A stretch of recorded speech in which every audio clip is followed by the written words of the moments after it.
Ever since Halo 3's very rough E3 showcase, there's been a lot of worry about the direction the game is going in.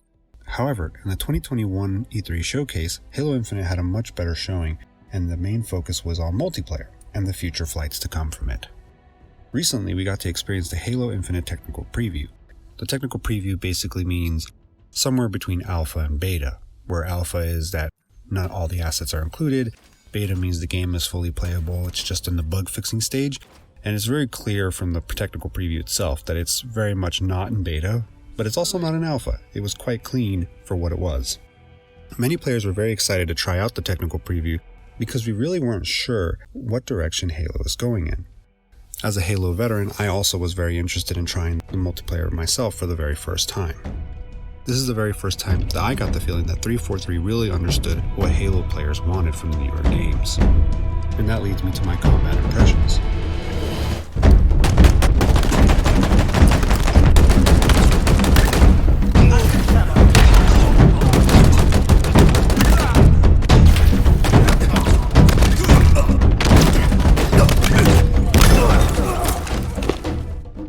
The main story of the combat in Halo Infinite is that it is a mix of all the best parts of the older games with some of the quality of life features of the newer games. The battle rifle is the signature weapon of Halo. It is definitely the indication of what direction the game is going in. For example, in Halo 4 and 5, the time to kill with the battle rifle was quite short. It was about 1.4 seconds, while the time to kill in Halo 2 and Halo 3 was about 1.5 seconds. The fact that the Halo Infinite battle rifle also has a 1.5 second time to kill really gives the indication that 343 is going back to its roots and really understands what people want from the game. However, there were some quality of life features in the newer games that are still featured in Halo Infinite. This includes things like sprint, mantling, and smart aim. For me, the way these different features were implemented is much more in line with what I expected Halo 4 to be. These extra movement options add more to the gameplay without taking it away. The problem with adding things like sprint or smart aim, which is basically a form of aim down sights, is that it makes the game much more like Call of Duty. And that has been the main frustration of Halo players in the past, was that the game was slowly becoming more Call of Duty-fied. Loadouts are not featured, weapon bloom is not featured, and many of the more annoying things of the previous Halo games is not featured as well. A great example of this is that in previous games, the sprint really was a big speed boost, while in Halo Infinite, a lot of people were talking about how sprint only adds a 9% boost to your speed, which is actually quite slow when you see it in game. However, it is fast enough to beat a player just by 0.1 of a second to a weapon. Another great example of melding of old and new is how the sidekick or the pistol works in this game. It's definitely a medium range weapon where in close range it's okay if you can sort of land your shots. In long range when you're zoomed in, it's not quite as precise as the battle rifle or the commando. However, it is usable enough at all ranges, which is really important when you consider how the pistol out of all the weapons in Halo has had the most changes game to game. In Halo 1, it was a monster of a weapon. You had no reason not to use it. And in other games afterwards, it ranged from unusable to mostly useful in certain situations. The way it is implemented now, I think, runs the best balance out of the previous games. I think the main reason why we're seeing 343 move more towards the original games is because Halo 5 really didn't do that well. And many people who were playing the Master Chief Collection Edition were playing some of the older games, such as Halo 2 and Halo 3. I think the data that they collected, especially from the Master Chief Collection Edition, really highlighted how much the players wanted the old style of gameplay, but really appreciated some of the quality of life changes that come in the newer games. For example, the way mantling works, I think really adds a great dimension of verticality to many of the maps. In previous games, you kind of just jumped and hovered for a second, and then you would crouch in order to get to a new spot. The way they've implemented this now feels a lot more natural, to be honest. And while I still want to see if we can do more of those crouch jumps in Halo Infinite, I really appreciated the addition of mantling, as it adds a lot of versatility to how you move, and especially with the slide included as well. And what I love the most is that all these movement options aren't too crazy. They're just enough to give you an edge when you need it, but not enough to turn the game more like, Call of Duty. Another great example is that when you're sprinting, if you try to fire your weapon while sprinting, you immediately get kicked out of sprint, and your weapon recovery is actually quite high. You can really quickly switch from sprinting to shooting, which doesn't interrupt the flow of gameplay with Halo. Halo takes a lot more strategizing, a lot more thoughtful aiming, a thoughtful situational awareness, map control. These are the sorts of things that really make Halo Halo. and the fact that they implement that into the movement system is very noticeable. To me, this shows that 343 really is trying to understand the balance at what players want with the newer Halo game. Many fans like to talk about the glory days of older games, but they often forget that some of those older games are pretty rough. Especially if you play Halo 1, for example, in the Master Chief Collection, those spawn points are awful. If you play Halo 2, the battle rifle is sometimes a bit vague. If you play Halo 3, sometimes the movement is a little stiff. If you play Halo 4, it's way too much into the Call of Duty territory, and Halo Reach especially as well. Halo Reach feels both stiff and too much into the Call of Duty at the same time. And Halo 5 was just going in directions that I didn't like, especially with the art style, the way that they were presenting the game. They were almost trying to broify it. And for me, I think that's due to corporate influence. A lot of the times when corporations try to micromanage a game, they try to make it cooler. And that's what you kind of get with Halo 5, and especially its marketing. The Halo technical preview only featured really 3 maps: Bazaar, Live Fire, and Recharge. Each of the different maps really highlighted how good the movement is in this game and the gunplay. One of the best parts of Halo is that often the maps never put you in a perfect position to take advantage of somebody. This is something that's really noticeable compared to other games where you can find a really good spot to camp and basically destroy people from far away. In Halo, there's always a way to get to that person, or there's always, most of the time, 2 ways to get to that person.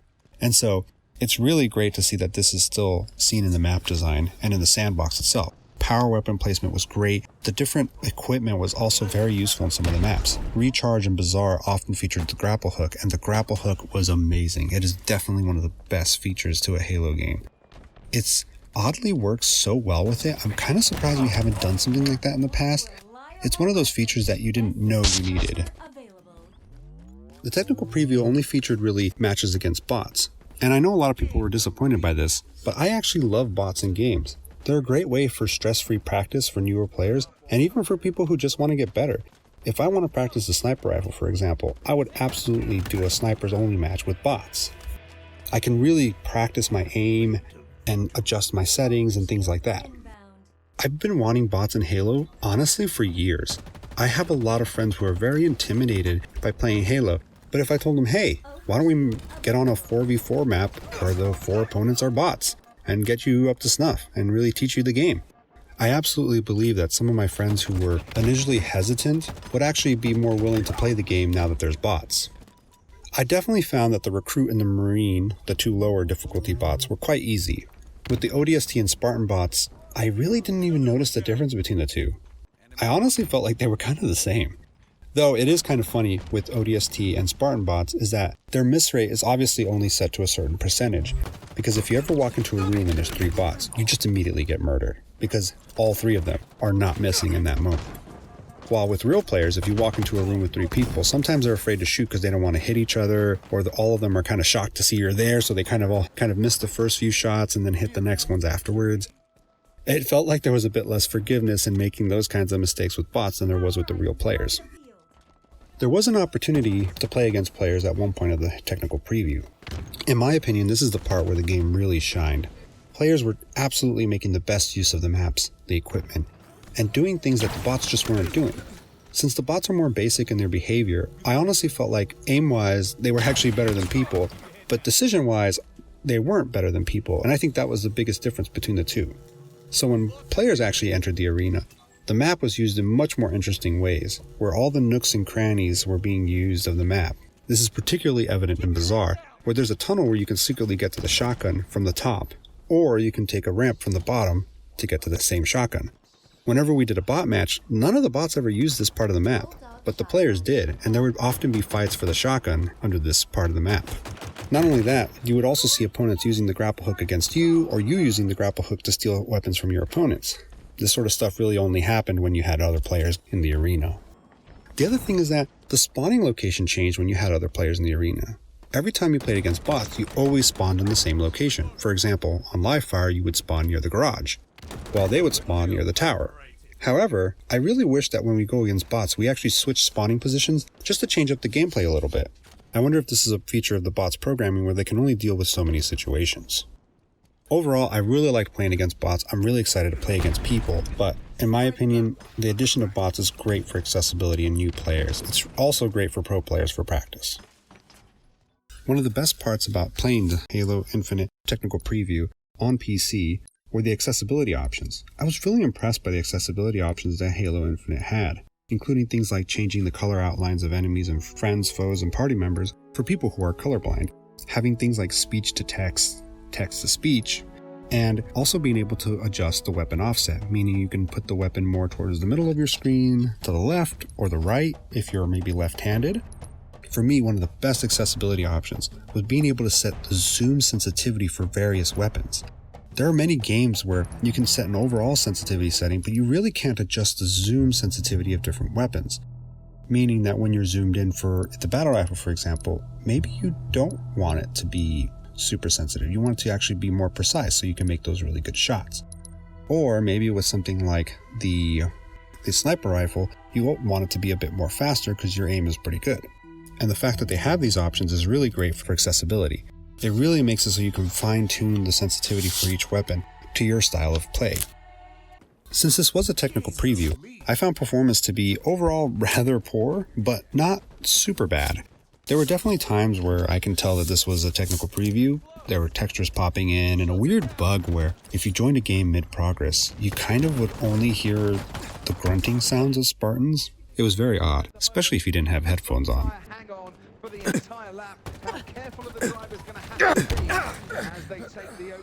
For me, the biggest thing was actually trying to figure out which settings gave me the best performance. Performance was really rough when I first started the game. Then I realized the main culprit for this was this option called FPS minimum. Essentially, it would lower the resolution of textures and objects in the game in order to match a frame rate. Because of this, if I had the frame rate minimum set to 28, I felt like that actually forced the game to be at 28 frames per second. And when I raised it from 28 to 60 or to 72, whatever the option was, the game started running better. And then someone suggested just turning this off completely, and I did, and the game ran way better. In fact, there was a bit of fuzziness to objects beforehand that I did not notice, and when I turned this feature off, it completely erased all that fuzziness. So, for anyone trying out the preview in the future, definitely turn this off. Tons of graphics options, FOV sliders, triple key bindings for keyboard and mouse, tons of graphic options, taking away motion blur, eliminating glare, a bunch of different options that were really great. It's really great to see this on a PC port of Halo, especially considering this is a relatively new phenomenon to have Halo on PC. It's really great to see that they're really taking into account the fact that PC users really want accessibility, customization, and really many people have many different kinds of hardware, so sometimes being able to edit these graphics options is really great for players that have particular setups that need tweaking. And that wraps up my video on my Halo Infinite impressions. Thank you for watching.